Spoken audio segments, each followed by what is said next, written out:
Bonjour à tous, j'espère que vous allez excellemment bien. Aujourd'hui, on se retrouve pour parler de biathlon, pour faire le débrief du relais mixte simple et du relais mixte classique du côté de la Coupe du Monde à Oslo. On le fait avec du retard, je m'en excuse, mais il y a eu Paris-Nice notamment et Tirreno qui ont démarré. Donc voilà, il y a eu pas mal de vidéos à faire sur les derniers jours et forcément avec la F1 aussi en plus aujourd'hui. Donc voilà, j'ai essayé de trouver un petit trou pour faire les dernières vidéos que j'avais en retard. Il me reste encore le Grand Prix Jean-Pierre Montserrat, mais peut-être que j'aurai pas le temps de le faire. Si j'arrive pas à le faire demain, le Grand Prix Jean-Pierre Montserrat, ça sautera, hein. Je m'en excuse. Et Strade Bianchi Femme, je pense que ça risque de sauter également. Surtout que demain, il faut que je prenne un petit peu d'avance au niveau des vidéos. N'hésitez pas à vous abonner à la chaîne, à réagir dans les commentaires, à mettre un pouce bleu, à partager la vidéo sur les réseaux sociaux, notamment auprès de vos proches. Vous pensez que ça peut les intéresser. Juste après l'arrivée des grandes compétitions, et notamment le biathlon, vous avez les vidéos shorts sur YouTube, également sur TikTok.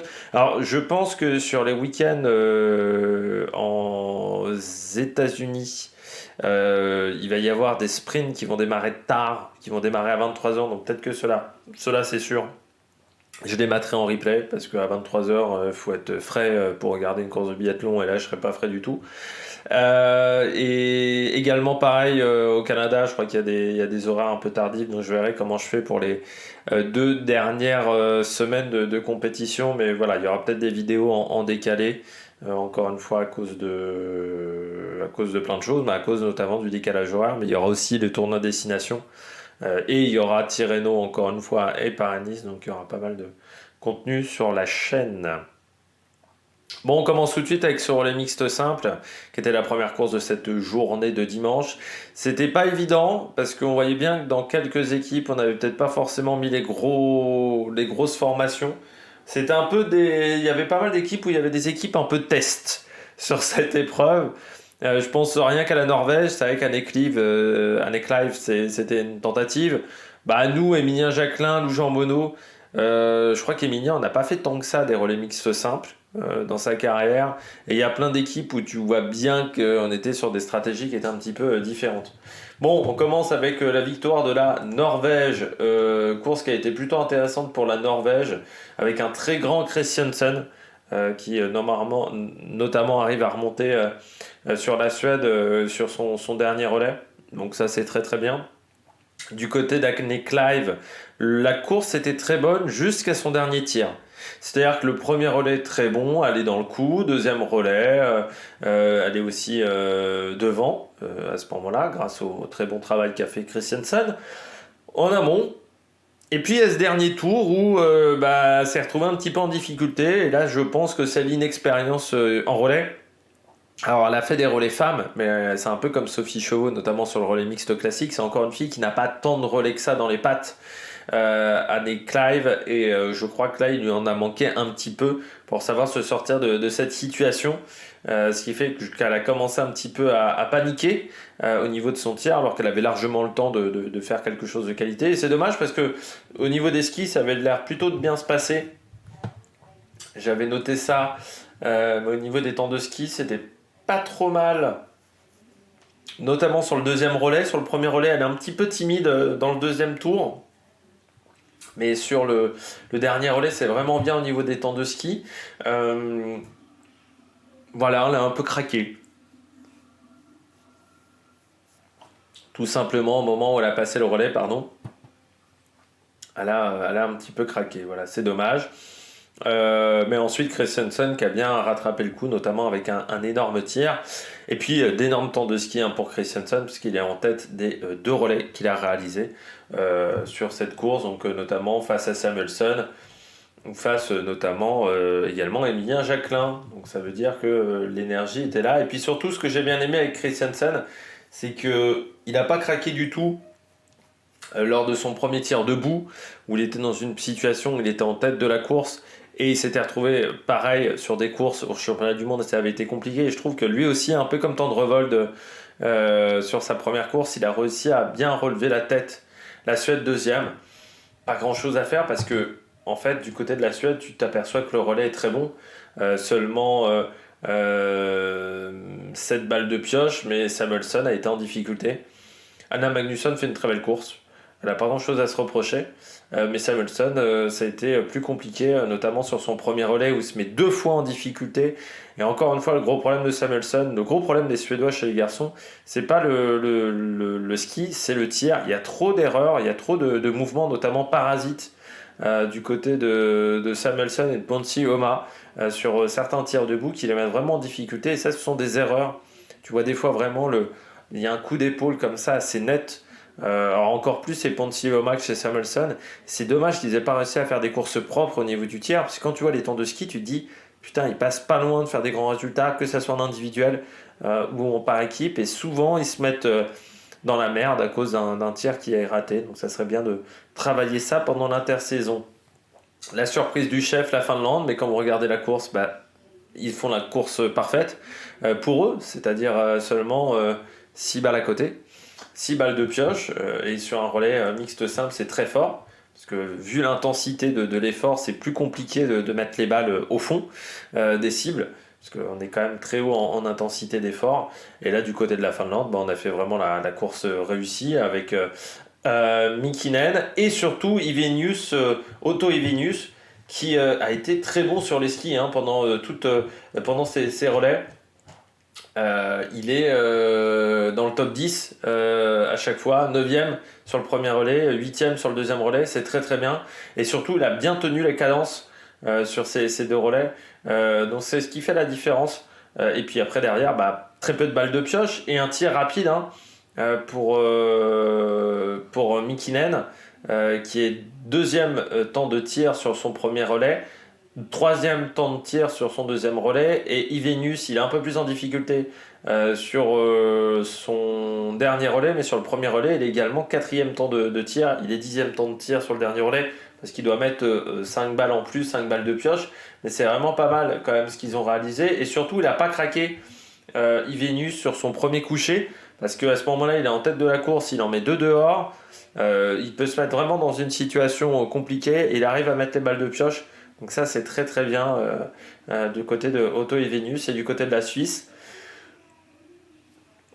c'est dommage. Il y avait tellement mieux à faire du côté de la Suisse, mais Niklas Hartweg, sur les skis c'est pas le plus rapide. Et puis 2 tours de pénalité, 4 balles de pioche, ça les met vraiment dans la merde, parce que les Nike Gros ça fait du super bon boulot à chaque fois pour ramener l'équipe. Sauf que derrière, Hartweg sur le premier relais il te met quand même bien quasiment hors jeu. Alors oui, ils ont de la chance, c'est que la France n'était pas dans le coup, l'Allemagne non plus, parce que si l'Allemagne aussi a fait des erreurs. Mais bon, la Finlande, elle n'en a pas fait, donc il n'y a jamais la porte qui s'est véritablement ouverte. Et puis Hartweg sur les skis, il s'est fait broyer par Otto Ivenius dans le dernier tour. Voilà, il a vraiment craqué complet dans le dernier tour en Niklas Hartweg. Voilà, il finit 12e temps du dernier tour, mais vraiment son deuxième relais est très compliqué, il est seulement 9e temps de ski. Donc autant sur le premier relais, les 5e temps de ski, mais il n'a pas réussi à enchaîner avec le deuxième relais. À partir du deuxième tour, c'est très compliqué sur le deuxième relais. Et la dernière boucle est très difficile, alors qu'encore une fois, Ivenius est plutôt pas mal dans cet effort-là. Il est surtout très régulier. Du côté de la France, du côté de l'équipe de France, trop d'erreurs. Alors certes, on dira Émilien Jacquelin a mis l'équipe en difficulté avec un tour de pénalité. Mais même les relais de Lou-Jean Monod n'ont pas été parfaits. Alors elle lance bien l'équipe, ça dans le premier relais. Ensuite, c'est vrai qu'Emilien Jacquelin nous met en difficulté forcément. Une balle de pioche sur un tir debout où on semblait qu'il avait corrigé un petit peu le tir. Donc ça c'est un petit peu dommageable, mais de toute manière sur cette course-là, on a fait trop d'erreurs au tir. Que ça soit Lou et Emilien, parce que Lou fait quand même 4 balles de pioche. Emilien c'est compliqué sur son premier relais, avec un tour de pénalité, 5 balles de pioche, mais ça nous met forcément en difficulté ensuite pour la suite. Alors on profite du fait que l'Allemagne n'a pas fait un bon relais, que les États-Unis aussi ont peut-être été en difficulté pour s'en sortir, mais c'était pas suffisant aujourd'hui pour faire une grande course. Et puis donc l'Allemagne en difficulté avec Grossian et Strello, c'était osé de prendre Célina Grossian, et ça s'est vu sur son premier coucher où elle est à la bagarre et elle craque complètement à ce moment-là, et la course bien entendu s'est transformée, surtout que Justus Strello sur les skis c'était pas parfait en termes de temps. Et puis du côté des États-Unis c'est bien parti du côté des États-Unis avec Campbell White qui a fait une belle course, Par contre, Dedra et Erwin a été beaucoup plus en difficulté. C'est elle qui. Voilà, parce que comme Belle White fait un 5 balles de pioche, bon, je dirais que c'est raisonnable. Totalement, et Dedra, Erwin, bah, elle te fait 4 pioches, un tour de pénalité, 3 pioches, un tour de pénalité, forcément. C'était compliqué, pareil pour l'Autriche, avec un tour de pénalité, 6 balles de pioche. Pour cette équipe autrichienne, encore une fois, avec les filles qui ont du mal cette année, je trouve, du côté de l'Autriche, à avoir de la fiabilité au tir, que ce soit Lisa Teresa Heuser, Gandler, même Youp. C'est un peu compliqué aujourd'hui. La République tchèque, c'est Davidova. Non, c'est juste. Non, pardon, c'est Maréchek. C'est Davidova du côté du relais mixte classique, il les a mis en difficulté. Et puis ensuite, la Belgique 10e. 5 balles de pioche, très bon relais du côté de la Belgique avec Lotelli qui a fait un très gros week-end avec une seule balle de pioche. Et puis Florent Claude également, c'est pas mal la semaine de Florent Claude. Et puis l'Italie en grosse difficulté, 3 tours de pénalité, 10 balles de pioche. Pareil pour la Lettonie également, qui pouvait avoir des ambitions avec Bendika et Rastorgoulief, mais là aussi, 2 tours de pénalité, 15 balles de pioche. Là, ça ne pouvait pas le faire, avec notamment un 1-6 pour Rastorgoulief sur son dernier relais qui a été extrêmement compliqué à gérer. On regarde tout de suite l'autre relais, le relais mixte classique, avec la victoire de l'équipe de France, super relais. Quand on le voit tout de suite sur le relais de l'équipe de France, parce que seulement 6 balles de pioche, moi je dis toujours un bon relais, c'est 6 à 8 balles de pioche. Bah là on est totalement dans le bon score, donc c'est un très très bon relais avec les filles qui nous ont lancé en orbite, parce que après Sophie Chevaux, on a 45 secondes d'avance. Donc Fabien Claude a eu un relais un petit peu plus compliqué, mais il a bien géré ses 2 balles de pioche sur le tir debout. Et puis Quentin Fillon-Maillet, il a fini parfaitement le travail. Donc ça a vraiment été une course totalement exemplaire avec le gros travail des filles. Julia Simon a fini son relais à la 30 secondes d'avance. Sophie Chevaux alors met encore 15 derrière. Donc on était juste intouchable sur cette course. Encore une fois, vu qu'on n'a pas laissé d'ouverture avec seulement 6 balles de pioche. C'est très bon relais de Sophie Chevaux. Ça, c'est un truc qu'elle pourra notifier, notamment avec un sans faute sur le tir debout. Donc elle a fait vraiment une très très belle course, donc on peut être très satisfait de ce qu'elle fait. C'est une belle progression quand même, Sophie Chauveau, comme Lou Jean Monod. Encore une fois, c'est des filles qui ont réussi à bien progresser sur la saison. La Suède, deuxième, là aussi, on est à 8 balles de pioche, donc je dirais qu'encore une fois, on est dans la bonne limite avec Mona Brorson, Elvira Auberg, Jesper Nelin, Poncilioma. Très bon Jesper Nelin, on a même cru à un moment qu'il pouvait peut-être un peu menacé Fabien Claude, mais heureusement il a eu les tirs. C'est dommage dans cette équipe-là que Anna Heuberg soit pas au départ, qu'elle était malade, parce que avec une Anna Heuberg, ça aurait peut-être pu un peu plus menacer l'équipe de France et que ça aurait peut-être un petit peu changé la donne. Mais là, c'est vrai que ça a été plus compliqué à gérer. La Norvège, Tendrevold, le retour de Tendrevold. Alors, Tendrevold, je n'arrive pas à comprendre vraiment ce qui se passe chez Tendrevold, parce que championnat du monde qui a été très compliqué, mais première course du week-end où elle fait une super course et elle gagne sur l'individuel. Bon, individuel qui est une course sans opposition, mais depuis le début de saison, les courses avec opposition, ça ne la gênait pas des masses jusqu'à maintenant. Là, Tendrevold, je n'arrive pas à comprendre. On a l'impression que dans certaines situations, elle se met une surpression. Peut-être que les médias également lui mettent la pression, et là, elle a perdu complètement ses moyens, alors que elle était complètement dans le coup au niveau de la course, quoi. Donc elle n'était pas en difficulté, mais elle fait un tour de pénalité, 3 balles à côté, c'est quand même très compliqué. On peut notifier quand même que le tir debout a été très compliqué pour les Norvégiens, parce que c'est quand même 9 balles de pioche, un tour de pénalité, contre une seule balle de pioche sur le coucher. Donc il y a peut-être eu des petits soucis de réglage, avec un Tarier-Beu également qui fait un super relais, mais un Johannes Beu qui passe à côté également sur le tir debout. C'est quand même une année particulière pour Johannes Beu. Alors oui, il y aura peut-être le classement de la Coupe du Monde, il y a eu des championnats du monde qui ont été réussis, mais il a été beaucoup moins constant que d'habitude sur sa saison. Ça a été beaucoup plus compliqué pour avoir des résultats réguliers aux avant-postes. Il a eu parfois des échecs assez importants. Et ça serait bien que quand ils vont faire le débrief de fin d'année du côté de la Norvège, qu'ils n'oublient pas cet aspect-là. Johannes Beu, c'est qu'il y a vraiment des courses où parfois il est passé à côté de certaines épreuves assez nettement. Du côté de l'Italie, 2 tours de pénalité, 9 balles de pioche. C'est dommage au niveau du tir, cette équipe italienne, qui partait pourtant avec Orenthaler, et on voit que ça les met en difficulté d'entrée, parce que Orenthaler sur les skis, c'est pas suffisamment rapide, elle se retrouve à 57 secondes, mais c'est vraiment le relais de Giacomel. Giacomel, il a vécu un week-end un petit peu catastrophe, et depuis les championnats du monde déjà n'ont pas été bons. Là encore, c'est un petit peu un week-end catastrophe au niveau du tir. Faudra voir du côté des États-Unis et du Canada parce que ça peut être vraiment compliqué pour Tommaso Giacomel, voilà, avec ce deux tours de pénalité, 3 vols de pioche, parce que jusqu'à ce moment-là, la course des Italiens était plutôt bonne avec un énorme relais de Luca Soffer qui a tiré super vite. Son tir debout, Vitozzi fait également un tir debout quand même intéressant, ça a été plus compliqué sur le coucher. Et par contre, Giacomel met vraiment l'équipe en dehors du podium. Parce que sur tour de pénalité, il fait quand même ces 2 tours de pénalité font extrêmement mal. Il est complètement passé à côté encore de ce tir debout. Et il se met en difficulté, Giacomel. La saison et la fin de saison est compliquée. L'Italie, 10 balles de pioche, c'est un petit peu trop, même s'il n'y a pas de tour de pénalité, et puis surtout des temps de ski. Pas suffisant pour aller taquiner les meilleurs, malgré un Bénédicte Doll qui sur les skis était peut-être le plus rapide, mais dans son cas c'est le tir qui a été problématique. Slovénie 6ème avec notamment Klemencic, avec Lampic qui a fait un tour de pénalité. C'est dommage, encore une fois, Lampic, elle est encore en difficulté sur le tir. Voilà.